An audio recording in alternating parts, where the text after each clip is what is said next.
Welcome to Chillin' 101. We hope this video helps. You start by opening the console and confirming the game recognizes the Hulk module. Type the enable command and hit enter. This loads the mod. Then bind a jump key and a toggle for Bhop.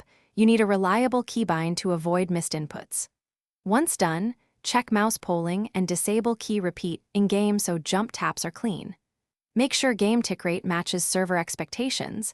Mismatched rates cause inconsistent bops. You now script the bop loop with precise timing to sync with server ticks. This reduces stutter and missed hops.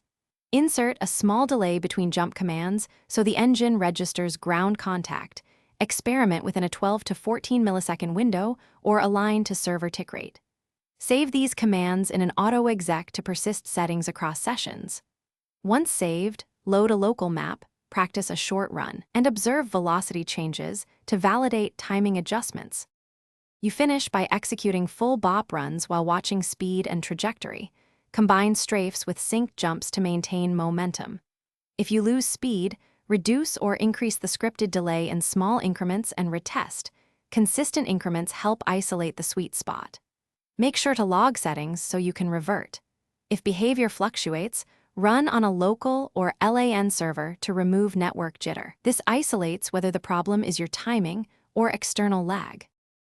Thanks for watching. Consider subscribing if we helped you.